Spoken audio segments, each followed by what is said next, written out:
నమస్కారం. రుద్ర న్యూస్ కు స్వాగతం. ఉస్నాబాద్ పట్టణంలో అనబేరి సింగిరెడ్డి అమర్ల భవన్లో గురువారం రోజున ఉస్నాబాద్, అక్కన్నపేట, కోహెడ మండలాల సిపిఐ ముఖ్య కార్యకర్తల సమావేశంలో సిపిఐ జాతీయ కార్యవర్గ సభ్యులు మాజీ ఎమ్మెల్యే చాడ వెంకటరెడ్డి హాజరై మాట్లాడారు. ఈ సందర్భంగా చాడ వెంకటరెడ్డి మాట్లాడుతూ ప్రతిపక్షం ఎప్పుడు ప్రజల పక్షాన్నే ఉండాలని, ప్రజా సమస్యలపై నిత్యం నిలదీస్తూనే ఉండాలని, అప్పుడే ప్రజాస్వామ్యం నిలబడుతుందని, 3 పువ్వులు 6 కాయలుగా విరాజిల్లుతుందని అన్నారు. పార్టీల బలాబలాలు ప్రక్కన పెట్టి వామపక్షాలు, ప్రతిపక్షం ఏదైనా ప్రజల సమస్యలపై ఆలోచించాలని అన్నారు.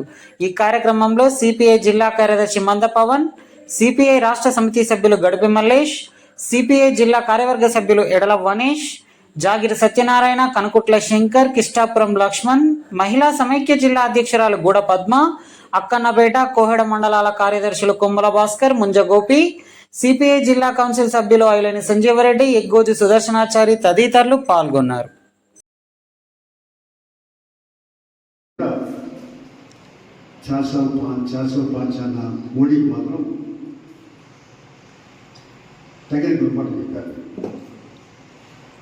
ఆయనకు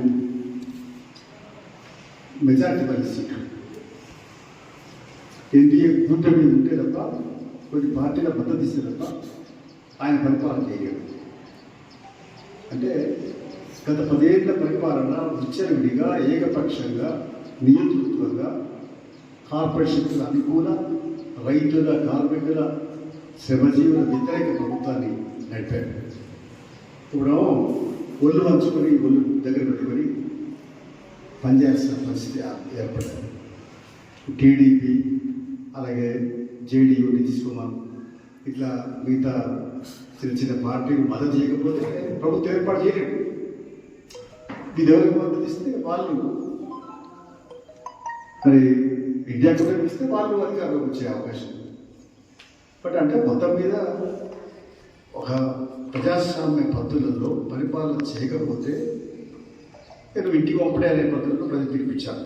ఏకపక్ష నియంత్రణతో సాగదు అని చెప్పి తిరస్కరించారు నరేంద్ర మోడీ గత పాలన. ఇప్పుడు ఇండియా కూటమి వీళ్ళు కూడా సరే 52 ఉన్న కాంగ్రెస్కు 99 వచ్చినాయి. వీళ్ళు ప్రధాన ప్రతిపక్ష పాత్ర పోషించమని చెప్పారు ప్రజలు. వీళ్ళు ప్రధాన ప్రతిపక్ష పాత్రను ప్రతిపక్షాలు జరుపుకొని పోషించగలిగితే ఇండియా కూటమి మరింత నిర్మాణాత్మక పాత్ర పోషించడానికి అవకాశం ఉంటుంది. నిర్మాణాత్మక పాత్ర అంటే ప్రభుత్వం చేస్తున్నటువంటి తప్పులను ఎప్పటికప్పుడు నిలదీస్తూ, నిరసిస్తూ, ప్రజల పక్షాన గెలవిపుతూ కర్తవ్యాన్ని నెరవేర్చాలి. ప్రతిపక్ష బాధ్యత. ప్రతిపక్షం ఎప్పుడు ప్రజల పక్షంగా ఉండాలి. ప్రజా సమస్యల మీద నిలదీస్తూనే ఉండాలి. అప్పుడే ప్రజాస్వామ్యం పరిణమిల్లుతుంది. అంటే ప్రజాస్వామ్యం 3 పువ్వులు 6 కాయలుగా వెలుస్తుంది. అప్పుడైనా పరిశ్రమ చేయాల్సిన అవసరం ఉంది.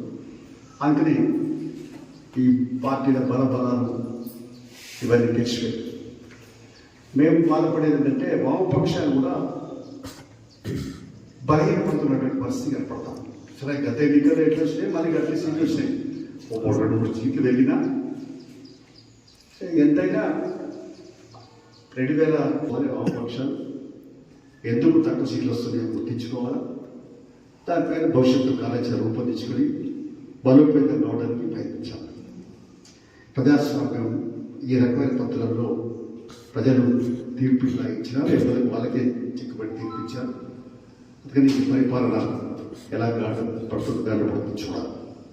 ఆంధ్రప్రదేశ్లో కూడా ప్రజలు గట్టిగానే అహంభావం పనికిరాదు.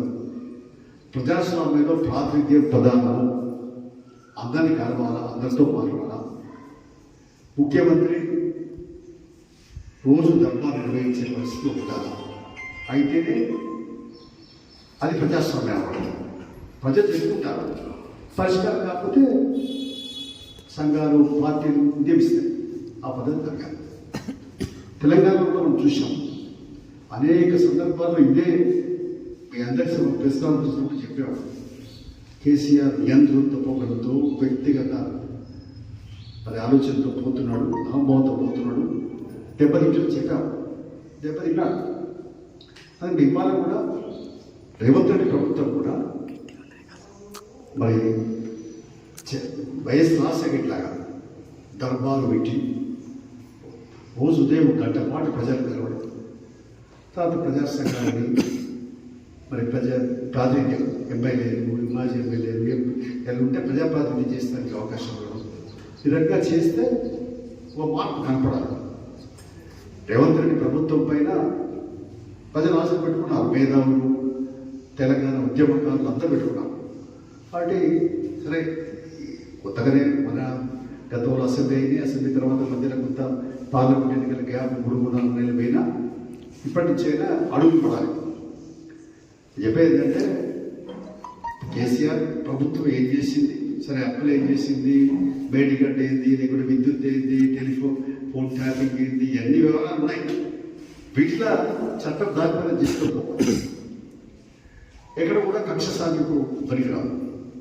కాకపోతే ప్రజలు వీటిపైన మేడిగడ్డ సంబంధించి ఏదైతుందో అక్కడ పునర్నిర్మాణం చేసుకొని దాన్ని ఎట్లా చేసి మరి ప్రజలకు నీళ్ళు అందించే పరీక్ష పోవాలి. విద్యుత్తుకు సంబంధించిన విషయాలు కూడా, అలాగే ఇంకా ఇతర సంక్షేమ పథకాలకు సంబంధించి అసలు 10 ఏళ్ళుగా దోచుకున్నటువంటి రేషన్ కార్డు లేదా పక్కా ఇల్లు, ఇంకా మహిళలకు మరి సెల్ఫ్ హెల్ప్ గ్రూప్స్, వీటికి ఆర్థిక సహాయం, ఇలాంటి వాటి పైన కూడా ఇచ్చిన రుణం మాత్రం సరే పదే నేను ఆగస్టు 15 కూడా చేస్తున్నాను. సరే రుణం చేయండి, తప్పలేదు. ఏదైనా ఆగస్టు 15 కూడా అందరి గురించి మాట్లాడి చేస్తే మంచిదని నాకు అభిప్రాయం. అలాగే రైతు భరోసా, దీని మీద కూడా అయ్యో ఖరీఫ్ స్టార్ట్ అయింది, ఇంకా మాకు రాపాయనని ప్రజలలో రైతులలో అయ్యో ఎప్పుడు వస్తాయి ఇక్కడ పెట్టుబడి కదా